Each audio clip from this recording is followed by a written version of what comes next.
今天来的这一位嘉宾呢，他外形非常的帅气，个性随性，崇尚自由，但是他却在2020年的时候，突然又投下了一颗震撼弹，说要告别电视圈，到底为什么呢？找他来聊一聊吧。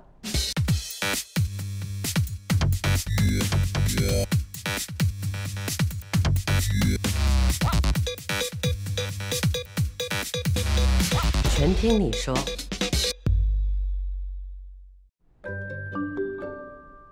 这个算是天才的综艺处女秀吗？他真的来了，哇！欢迎欢迎，请坐请坐。谢谢。你穿这么帅啊？啊，配你啊。难得哦。有重要的事或见重要的人，我就会穿得比较帅一点。OK， 我想先问你一下，这是你综艺处女秀吗？我上过一次综艺节目，因为他说那个奖金蛮高的，我就去试一下。回家的时候有4000块在口袋。什么节目？我忘了什么高高低低那样子。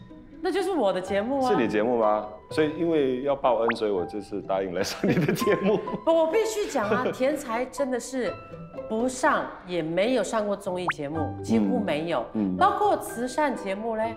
早期刚入道的时候，有表演的吗？对，跟五虎将，那当时的五虎将一起打鼓还是什么的啊哈，这个就是我要跟大家隆重的介绍一下，我们新传媒，如果你知道最新的就是什么8公子，在前面还有7公主，你知道最早组团有数字成军的，除了阿姐那个吴姐以外，再来就是我隔壁这位新州五虎将，王天才、秦伟、萧一鸣、郑文泉、杨幸玄。啊，谢谢你提醒我全部人的名字。就你一个人，现在还在混，还混得风生水起，真的非常了不起。我觉得，因为你讲话很直，但是你放心，这个是全部都是不会经过剪接直接播出去的。真的好，那我说话小心点。你不用小心啦，你真的不用小心。我觉得你只要放胆的，让我们一起聊一聊，因为很难得能够把你邀请上节目，手下留情。你放着。我现在告诉大家啊，天才呢从事这个影视圈已经26年，拍摄的这个电视剧呢大概有40部左右，而且他最了不起的是，他一入行第2部剧就当上了男主角。不是第1部吗？好了，第一部提醒也不我一下是是。哪一部戏，我忘。你入行的第1部戏是《法医故事》男配角，你配 ，OK， 你不是主。配那个也叫配角，我那个是第主啊4线、第5线的了。哦，我记得我应该是去做一个 CID officer 去带人说请你跟我回警局一趟，这样，就是这样子而已。对不起，高小姐，我们想请你跟我们回警察局一趟，协助我们做进一步的调查。请你给我一点时间。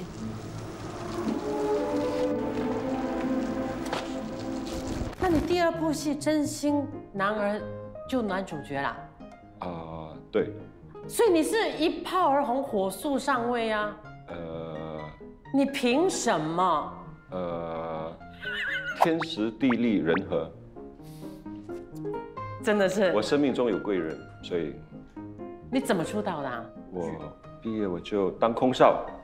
以前的空少是条件也很好的哦，像中情10年10次考不进哦。他考了这么多次啊，10次，他第10次才进。太丢人了！如果是我，早就放弃了。你几次？1次就进了。当空少当多久？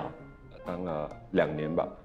你当空少的目的是为了什么呢？当时年轻嘛，就想说当空少可以免费的去旅游，然后环游世界，见见世面。因为之前我有碰过一个当空少的朋友，我在读书的时候，我认识一个朋友，他就讲话很得体，然后very well behaved， 做喝茶哇很优雅什么这样子。我想哇，有一天我长大了，我也要变成这样子，那我要当空少，才会有这样的学习的一个经验。所以你就去当空少了。对。那几年你周游列国了，去了很多国家，该去的你都去了，享受吗？享受完了之后就是很彷徨。为什么？因为接下来的10年、20年、30年，也是继续这样的毫无目的的一直飞嘛。因为它是一个同样的地方，对吗？它不是像你想象中的那么自由的飞翔。对，我也很幸运，我开始飞的第一次就去到了伦敦，然后去到伦敦的时候，我好高兴，我就买了很多的手信啊、纪念品啊这些东西。你把自己当游客就对了。是真的。然后后来第2次再去的时候，我想，看到的时候啊，不了。第3次再去伦敦的时候，你觉得发现没有东西买了，然后就看看风景这样。第4次开始闷了。然后最重要的是，你在机舱上所谓的空少，真的这么优雅吗？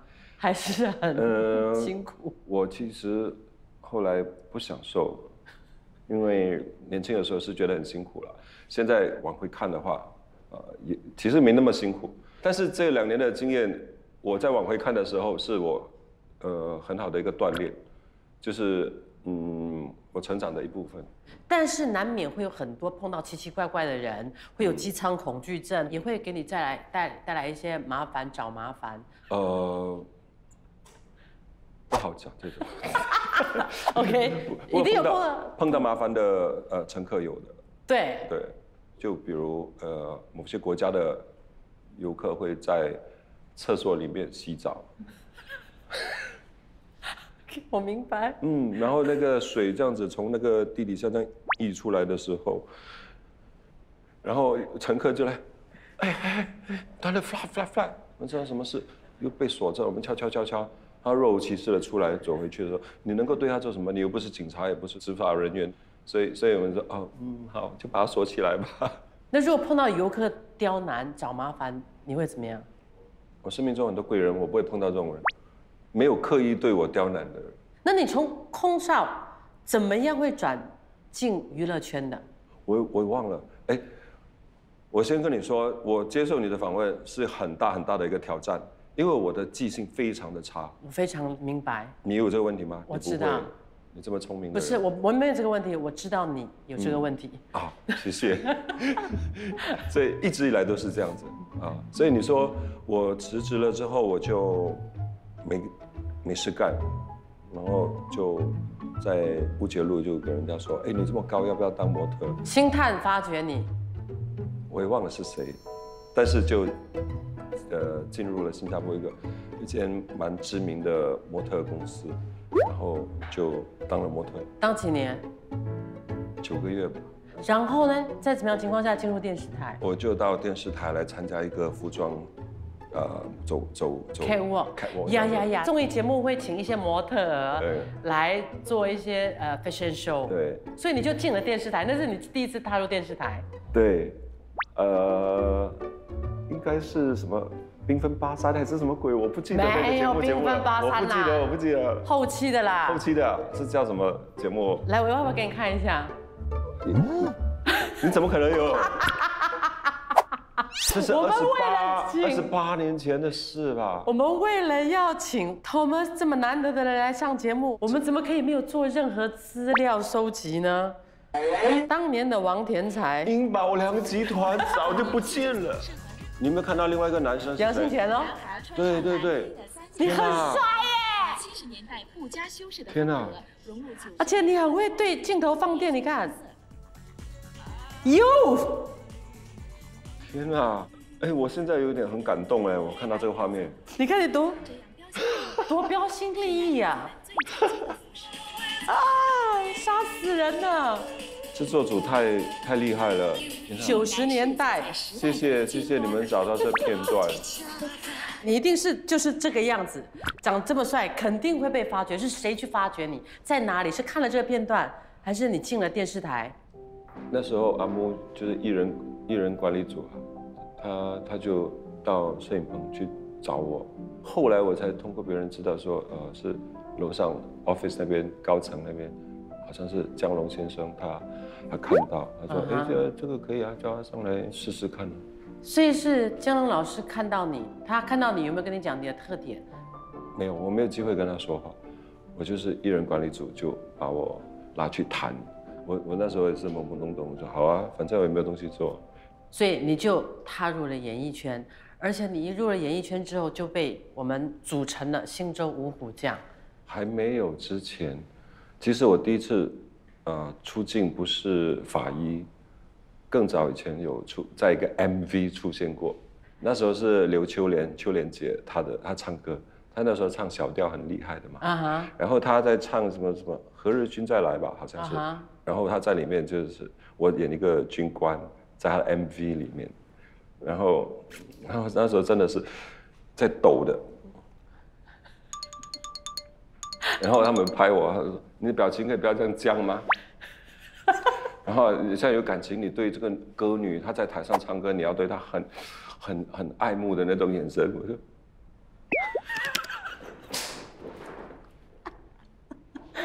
为什么还没有看？要多久？要爱慕多久？说那个感觉，那是我第一次的上镜头的经验。所以你是零表演根基的一个人。对，那时候也没有受过训练，也没有什么。你这种零表演根底的人哦，你怎么样去克服那个障碍跟演戏的？后来我发现说，有剧情、有剧本、有对白给我的时候，我就感觉比较扎实，我就能够预先预测可能会出现怎么样的情况，那我可以怎么样表情，然后就去看看电视剧啊，看这边抄一抄，那边抄一抄这样。你觉得你是一种天赋吗？还是努力的？天赋，我不努力。你是唯一一个让我看到很真实的人。我不知道别人的 case， 但是我的 case 是这样子啊。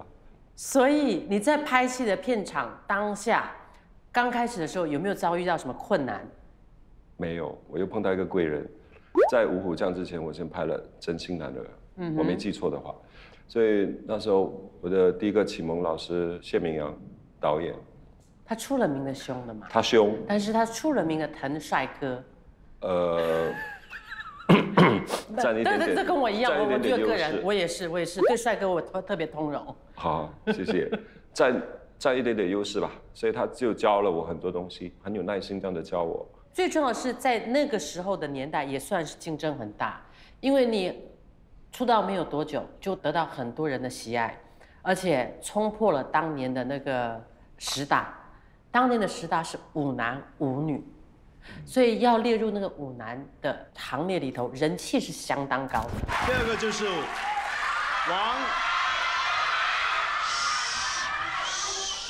王天才。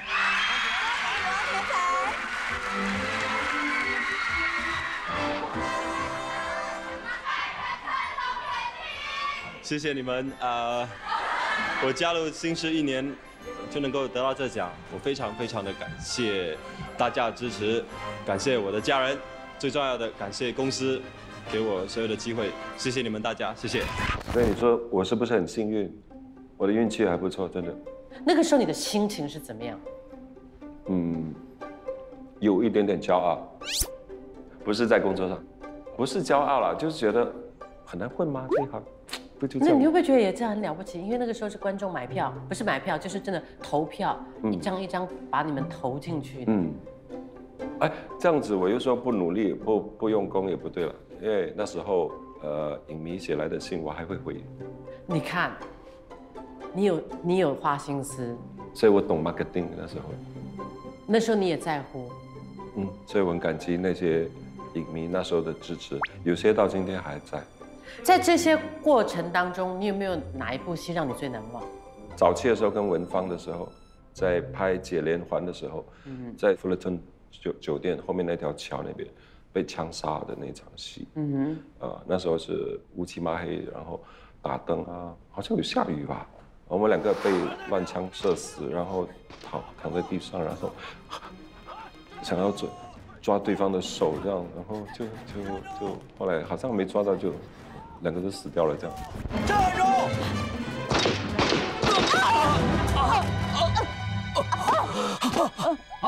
中枪了，跑不了了，走！走吧。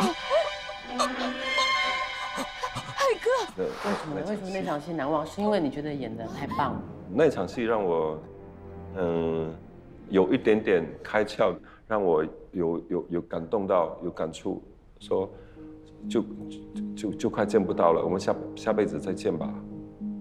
然后突然就很有感情，那时候。哇，你现在想起来都还有那种感触啊？对。为什么？啊？因为之前演的戏都没有这种感触。你现在回想起那个时候你就入戏了。对啊，所以我说那场戏让我印象深刻，因为它让我知道说，哦，演戏除了很表面的东西之外，其实，你 feel 到的时候，它能够感动到你，感动到你的时候，你就能够有办法去感动到观众。所以如果后来观众对我的戏有一点印象，喜欢我演的戏的时候，就是因为某些戏我能够相信了，说服了自己，我就有办法来说服你。是的，你光光在看剧本的时候，你就可以感动到自己，只要那个有戏。可以，我记得我拍《3个愿望》的时候，我哭了几次，就过一次剧本的时候，我就哭了几次。还没演，看了你就哭了几次？只是看第一次而已，然后过2天我再看多一次的时候，我又哭了。所以我就说好，这个我知道该怎么做了。哪一些戏，哪几场戏，我可以去到更近一点。所以你要感动人的时候，有时候要去煽情一点，但是你要选对地方，这些就要靠经验了，不是每一场戏你都乱哭就。对。我开始有一小段时间是突飞猛进的时候，就是跟秀珍，所以跟她的默契，我觉得很好。那个跟郑秀珍的那一部《再见单人床》。那一部戏也是我很 enjoy 的一部戏。怎么说呢？我觉得我没有很清楚秀珍经历过什么东西，但是我觉得她有她自己的私人的一些经历嘛。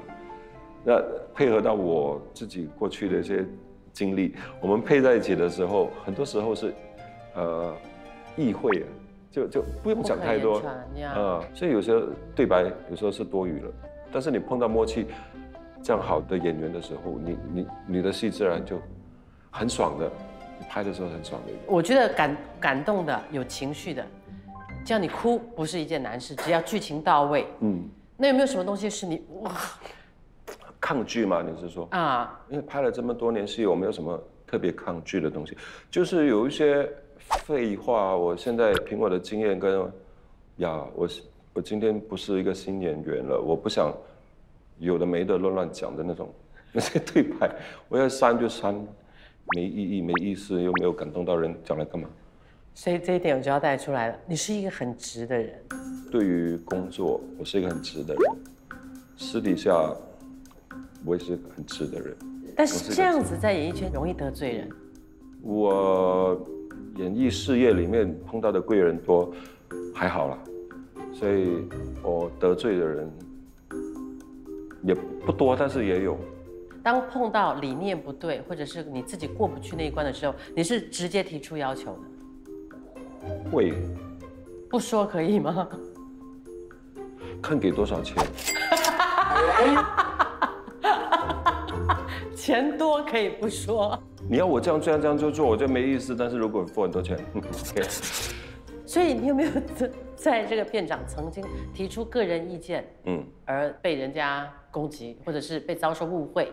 很早期的时候，我拍过一部古装剧《奇缘》。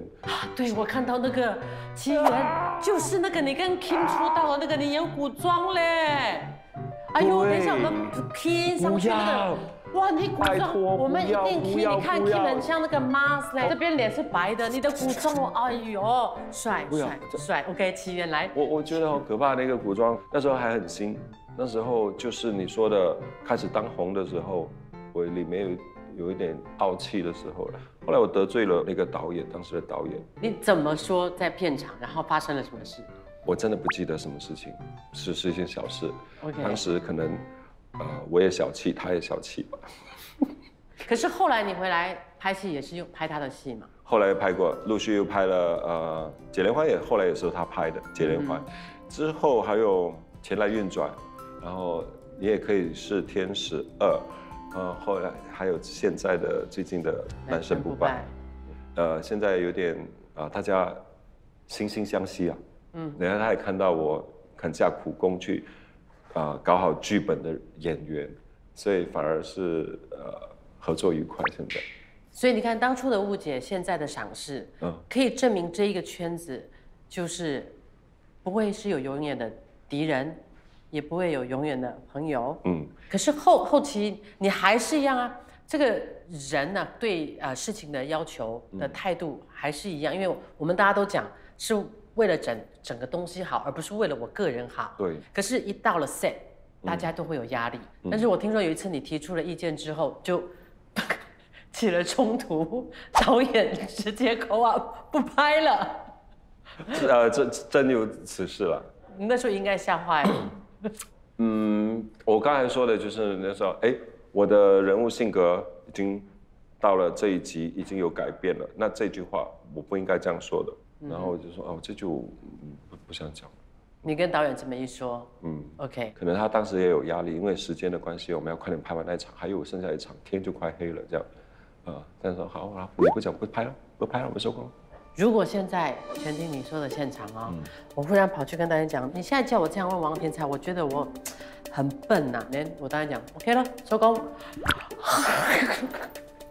今天不用拍了，我那个感觉是天打雷劈啊，那种感觉你承受不了的。有，每个人都你会很没有面子，然后你也不知道情何以堪，你知道吗？完全对，完全讲中。其实我脾气很不好，就是要尽力的克制自己。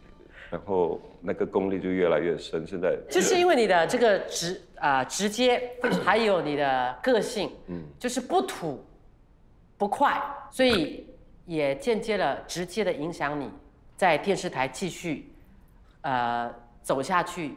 在2000年的时候，你离开了电视台，它真正的原因是什么？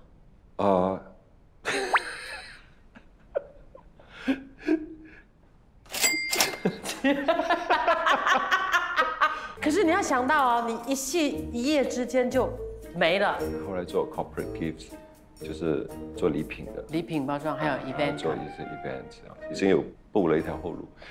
所以你在离开了这个阶段里头，你有没有经历了些什么事情？我觉得离开电视台之后，我去谈生意啊什么，有时候我就碰到一些挫折。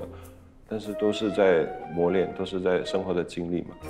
然后我也常出国，我很幸运有机会看到中国很早期、很不一样的中国，那时候跟现在比是天差地别的。我也看到了他们的成长，我也看到我自己的成长。我从他们那边也学习到，人一直要不停的进步。在这当中，你没有经济的负担跟忧虑吗？你都很顺遂吗？有过一段时期。因为我生活有点太随性了，然后很乱，我没有一个目标，所以到今天为止，我还是这样子。所以你在从商的这个阶段里头，我说你的人生低谷，你赚到钱吗？赚到又花掉。你最糟糕的时候是在怎么样一个生活状况？我有过半年的时间是，我觉得自己挺惨的。怎么样说呢？就因为我常常搬家嘛，有时候是租的，有时候是买的，然后买了又卖掉，然后又去租，然后又再买，又再租，又这样。我喜欢不同的地方跑。我有一段时间就是中间空了出来，就是我租的地方放了，我下一个要去住的地方还没有到手，所以可能有4个月时间我没地方住，所以那一段时间是我就住在车上，我就开着我的车就。